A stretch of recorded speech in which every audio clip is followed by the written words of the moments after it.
Hi, my name is Hannah. I am 12 and live in New Hampshire with my mom and dad. And my name is Ryan. I am 14 and I am Hannah's brother. My name is Mrs. Long. I'm Hannah and Ryan's mom. We're the We the Kids Liberty Players. Today the kids get to interview a history mystery guest who has traveled through time to meet us and answer our questions. Here are 6 clues we will share with you to help you figure out who our history mystery guest is. The first clue is this person was born in 1751 and lived in Virginia. The second clue is this person was one of America's best known and most important patriots. The third clue is this person was the 4th President of the United States of America.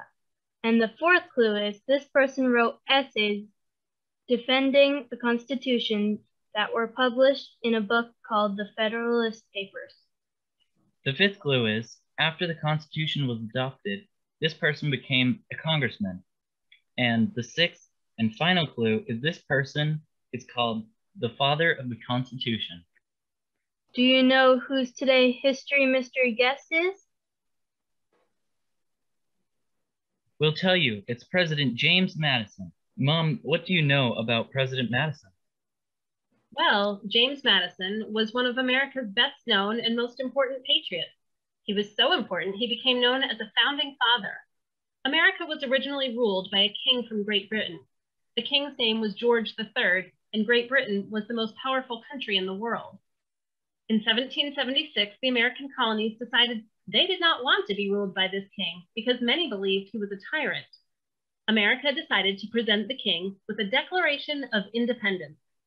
We wanted to become our own separate country. James Madison was 25 years old in 1776. This was a very dangerous decision because America knew it would have to fight a war against the most powerful country in the world. King George III was not going to give America its independence.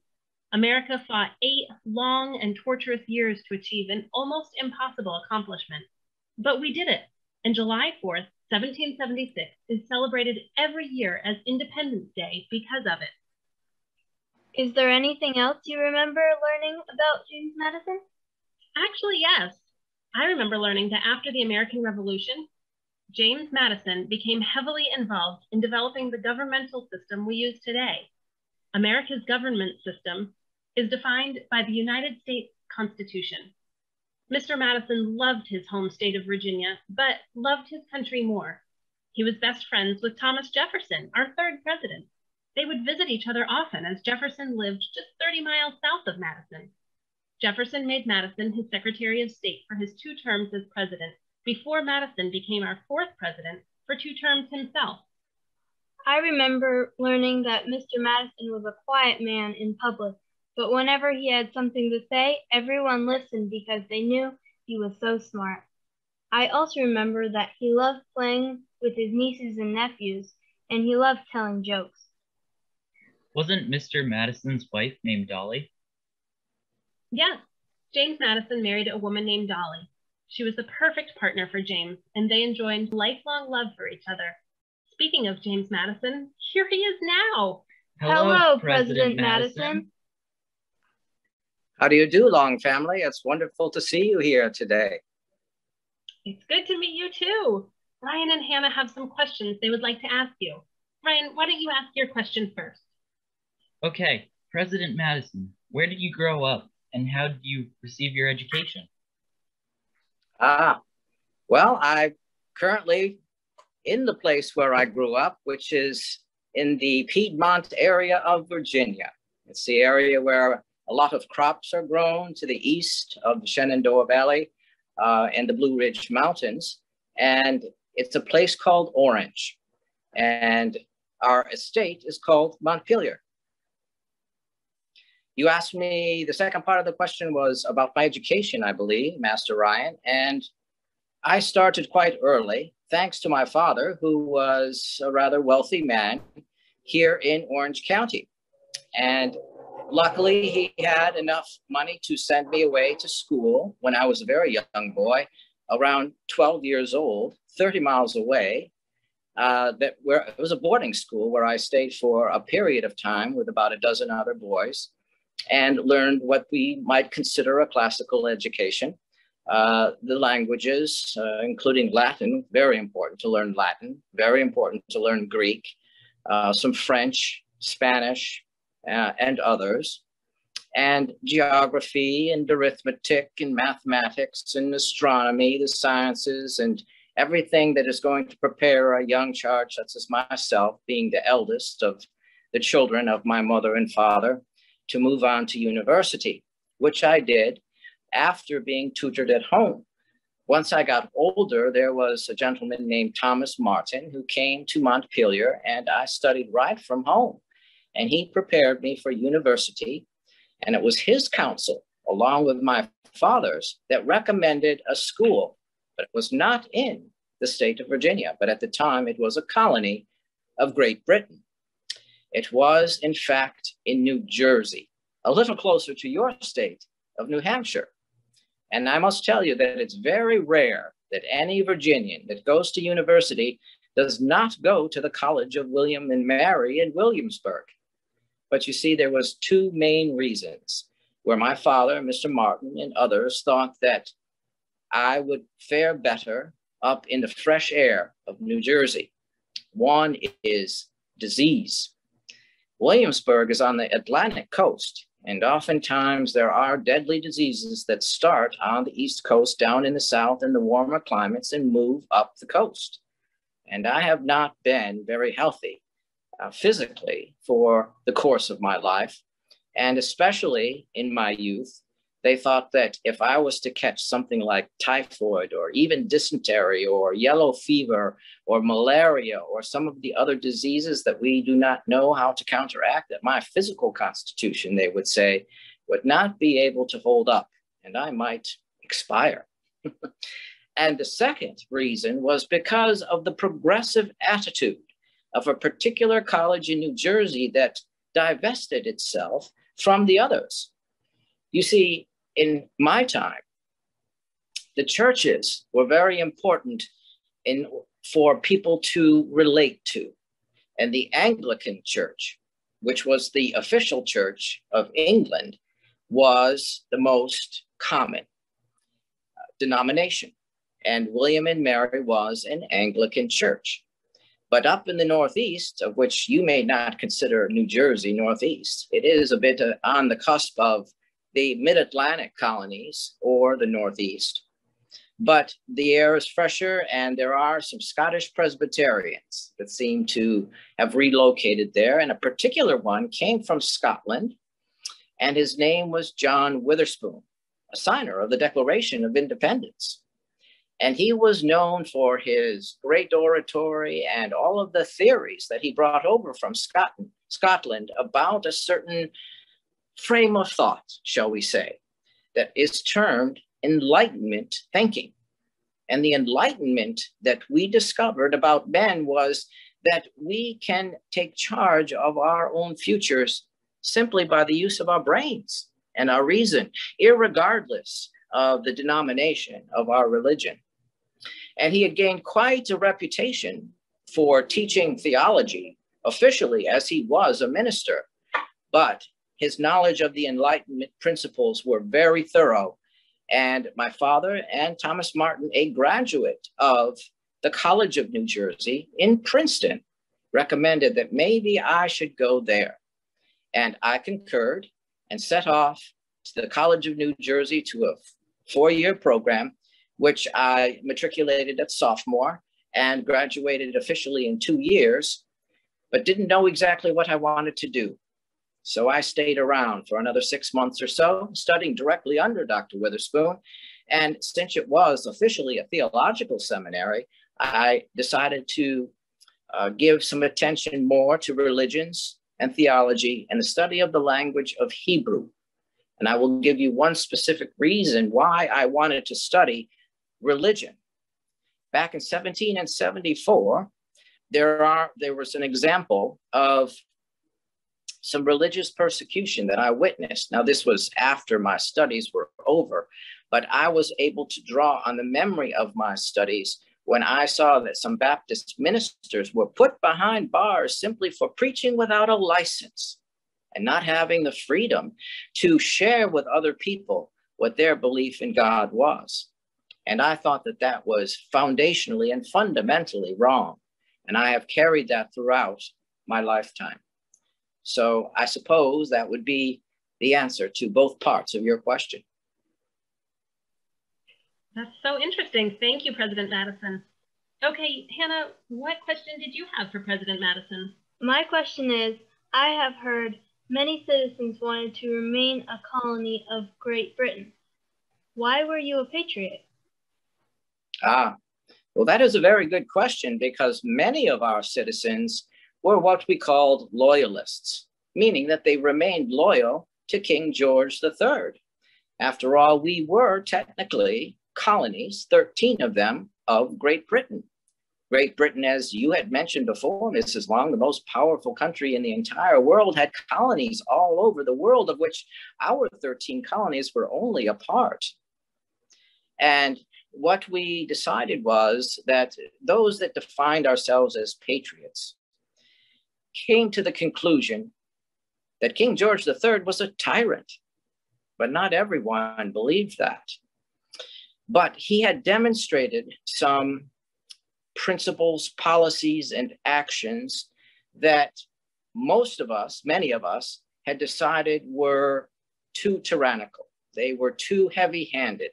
They didn't have the right to impose upon the colonies.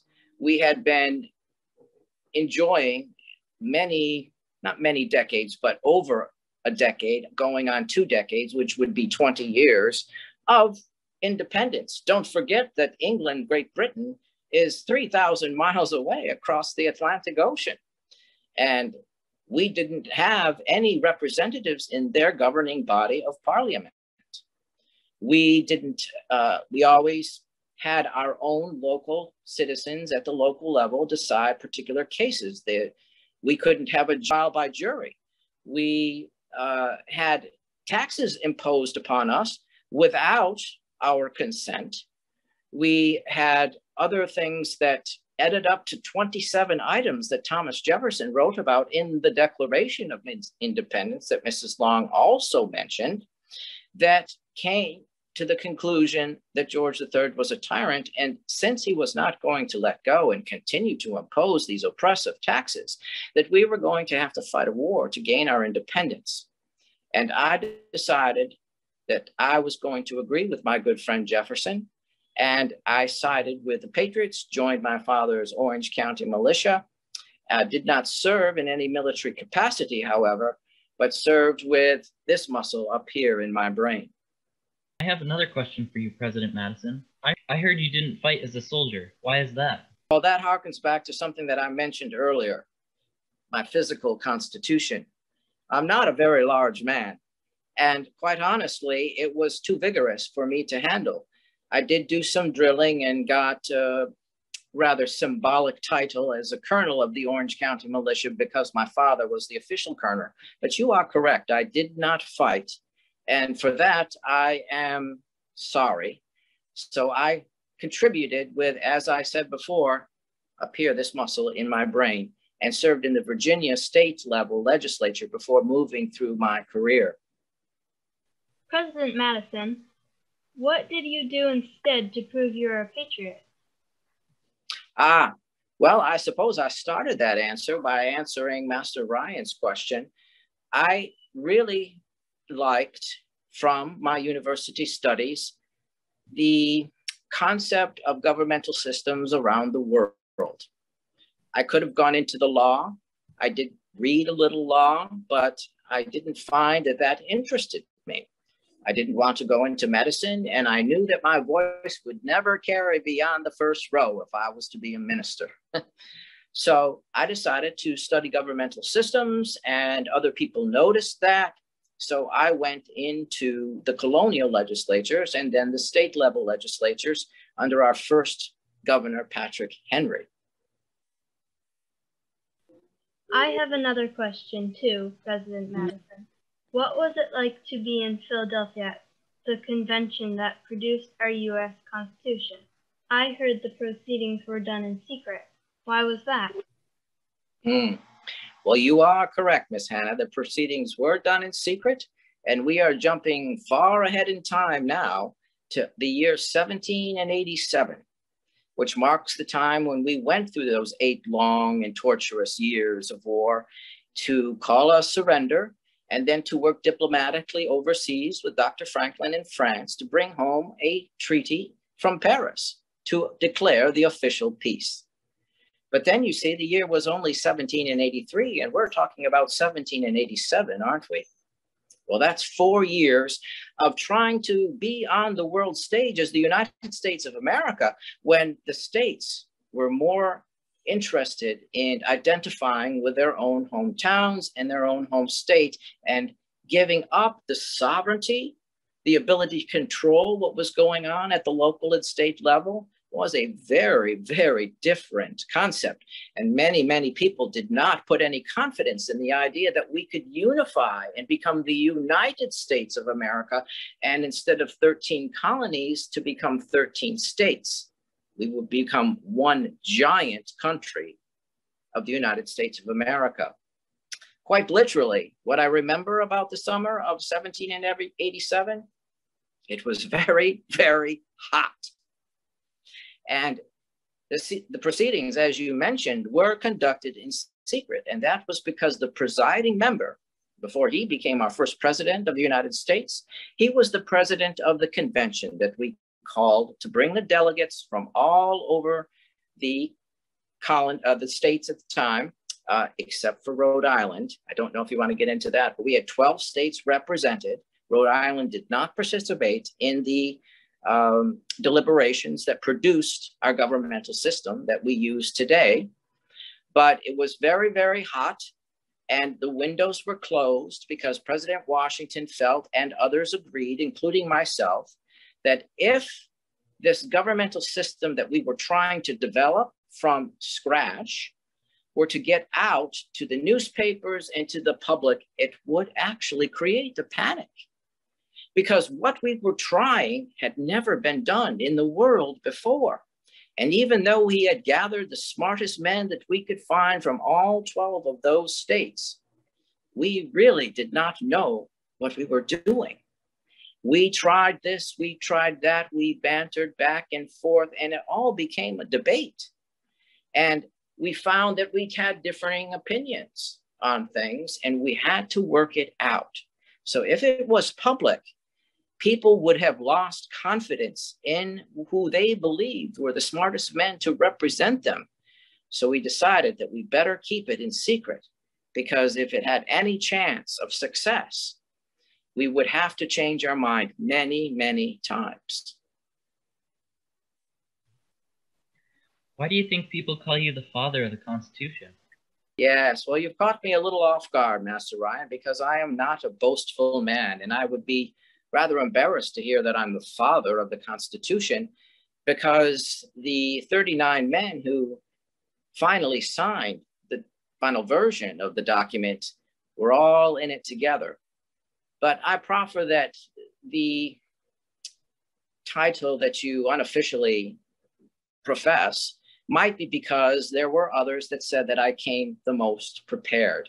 And I can say factually that I did work very, very hard in the months preceding the delegates to convene in Philadelphia. I wrote 2 major works, of which President Washington, meaning President of the Convention, Washington, liked. And it served as a template, so to speak, that when we convened as a delegation from Virginia, we planned a strategy based on my research. And the first amount of research has a lot to do with my good friend Jefferson. Thomas Jefferson was not in the States at the time, and neither was John Adams, our second president. They were both overseas as our ambassadors, Jefferson to France and Adams to England. So I had asked Jefferson to send me as many books as possible on any Republican or democracy type of government that he could find. Do you know that he collected almost 200 books that arrived to Montpelier in a trunk, of which I poured through over months and months of study? And then I came to some conclusions, which I wrote out as a paper called simply The Vices of the Political System, which means that those were the things that I thought were wrong. And we used that, the vices, which was simply a list really of 15 different points that we could address among the delegates that could debate, we could debate in a reasonable and civilized fashion, such that we could come up with what is now the United States Constitution. So the simple answer, I would say, boils down to that I was the most prepared. I heard you were also referred to as the architect of the Bill of Rights. Why was the Bill of Rights needed? Well, that is a very good question. And it was an arguing point over a process called the ratification. After 39 of us signed the United States Constitution on September 17th, by the way, in 1787, we had to send the document to the states. Just because 39 men have signed the document didn't mean it was going to go into effect. We wouldn't be a republic if we did not respect the first three words of the preamble, which is we the people, which includes you, Master Ryan, you, Miss Hannah, and you, Mrs. Long, and also Mr. Long, of course. So the states were up in arms, actually, about the Constitution, and they were afraid because we decided to put some power in a central government and in an executive branch that to many people looked like a king. And so they were afraid that they would lose all their identity and that we would revert back to some kind of monarchy and some kind of coup d'etat. It was not boding well in people's confidence. And the biggest argument that the states cumulatively had was that there was a lack of individualized rights. Things like what you might call the 5 freedoms now: freedom of speech, freedom to petition, freedom of the press, freedom of religion, and freedom to ask the government to redress or address your grievances. So I decided from a practical standpoint, because mind you, you might be surprised to hear that I was not in favor of a Bill of Rights because I thought it would complicate matters. We wanted to ensure that the Constitution would grow with time. You and I come from different time periods, and we were unsure at the time what kind of technological advances were to come, how much the population would grow, how the opinions of people would change over time. We wanted we, the people, to always remain in charge and be able to amend the Constitution. And all those principles, in my opinion, originally were stated such. And if we made the Constitution too complex and too complicated, it would be too hard to interpret and too hard to change with the amendment process. However, when all those ratifying conventions seemed to be coming to the same conclusion that they said, we will ratify on this condition or the other, and the most common one being a lack of Bill of Rights, I changed my mind, because it certainly would have been a better option than convening a second convention, which in fact, a member of my own Virginia delegation, the very famous George Mason, who is about 19 years my senior, more along the lines of George Washington's age, was the author of a very important document for the Virginia Statute of the Bill of Rights, the Virginia Constitution, and the Virginia Bill of Rights. So George Mason, a member of my own Virginia delegation, was one of 3 men present who did not sign the Constitution for that very reason. And what I said and truly meant was that I never thought that there was any kind of inherent wrong with a Bill of Rights. I just thought that it would complicate matters because the list would go on and on and on, and you would never find an end to what certain people thought were rights and other people did not. But it became such a sticking point with the people that I wanted to address them because we, the people, had spoken. So yes, a Bill of Rights were culled, so to speak, down from 200 contributions to the 19 that I presented to the Senate. The Senate liked 12 of them. And when they went to the states for their ratification, we came up with the 10 that we have today that we call the Bill of Rights. Something I learned and shared as one of our clues today was that you wrote a bunch of essays that were published in a book called The Federalist Papers. Would you explain more about what those are, please? Yes, I would be happy to. They were essays, as you said, and they were published in the newspapers. Which newspapers? We were targeting the state of New York, specifically and individually. My colleague, Alexander Hamilton, who became the first Treasury Secretary under George Washington, and I and John Jay got together on the invitation of Mr. Hamilton, in fact, to write essays to convince the state of New York, very powerful at the time, along with my state of Virginia, to ratify, fancy name, for approving the Constitution.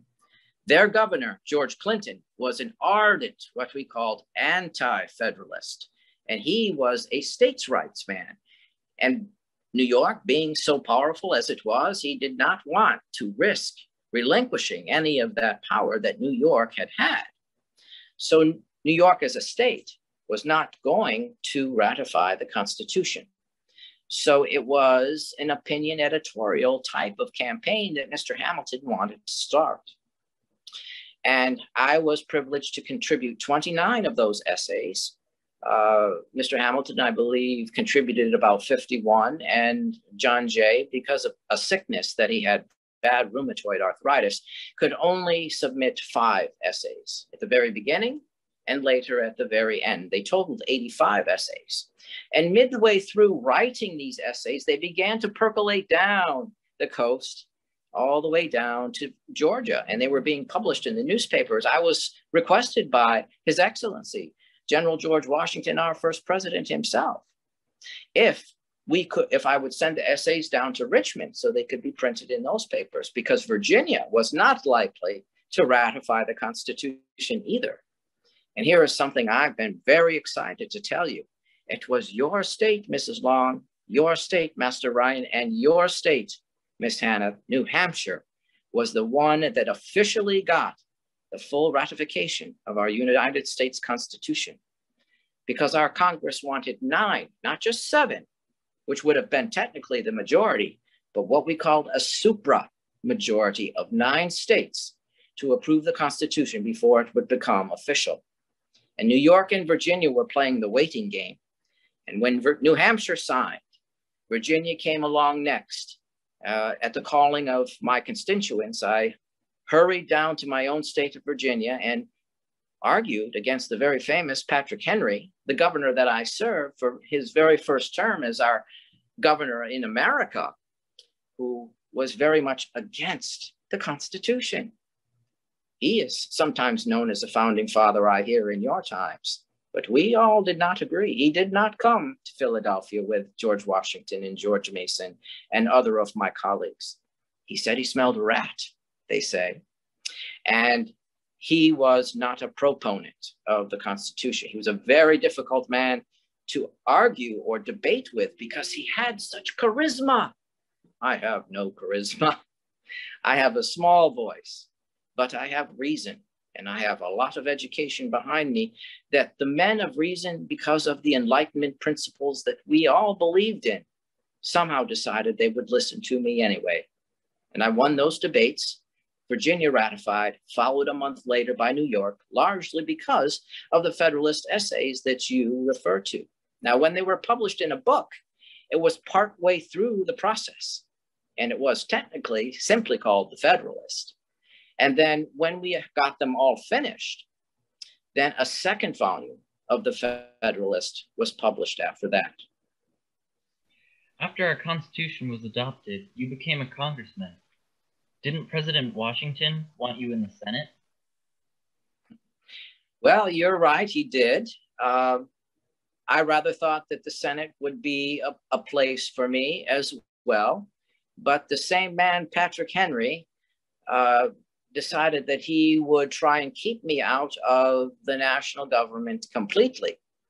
So when I had to campaign, or electioneer as we call it, I was very hesitant to do that. No good gentleman speaks on behalf of his own attributes. He allows the citizens in a good republic to speak that we want to call Mr. Madison, for example, or Mr. Monroe, the man I had to debate, who is now, by the way, our 5th president of the United States, to come to his calling for his country. But it was my father and my friends and other family members that said, Jemmy, which is my nickname, Jemmy, you have to come down here and campaign for yourself. Otherwise, Patrick Henry has this whole state wrapped up. You are already blocked out of the Senate, and you will be blocked out of the House of Representatives if you do not come down here and debate. So reluctantly, I did. It was the middle of winter, by the way. And you probably can't tell, but I have a little scar there on my nose because I got frostbite for talking to a bunch of Lutherans after a Sunday service for 2 hours in the freezing cold. And on that 40-mile ride back home, it was just too much wind chill for my nose to take. But I edged out Mr. Monroe for a seat in the United States Congress and began my national political career from there. You are correct. When you were president, you asked Congress to declare war with Great Britain a second time. Why did you think that was necessary? That was a very good question, because we were all very reluctant to do such a thing. Once Jefferson got elected, he being our 3rd president, John Adams our 2nd president, the century had turned. It became 1800. And the country and its growth, politically and culturally and economically, were having a bit of a hard time.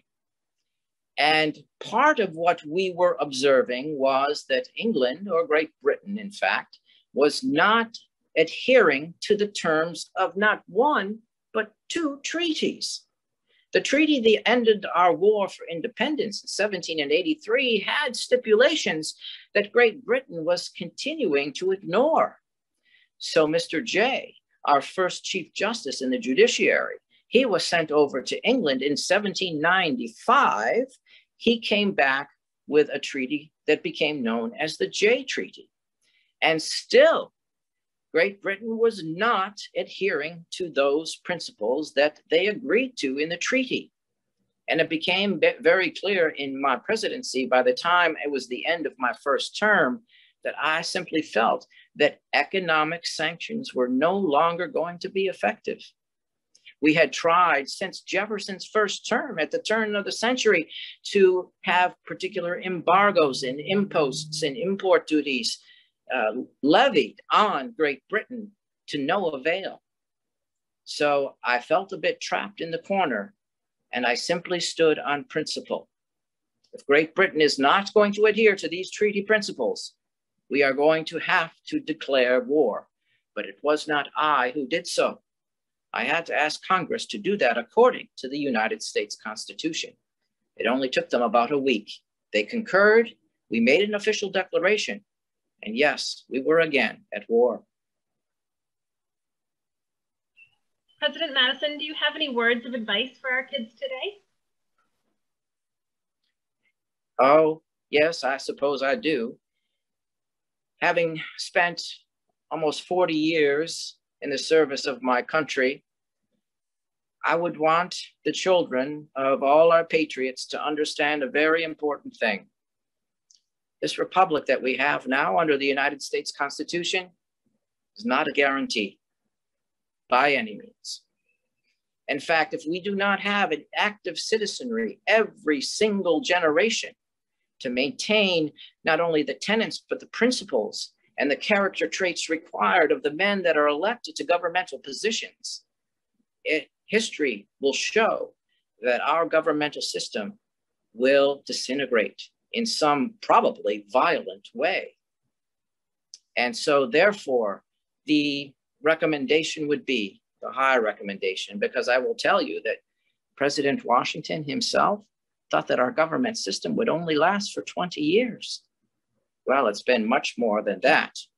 And having no guarantee, it is up to we, the people, every single citizen, to take it upon themselves to use the tenets that the Constitution provides them to either amend the Constitution or at least vote for the men of character, and then to bring up the children, parents, to bring up the children that have the men and women of character to be in leadership positions under the Republican principles that we so highly cherish.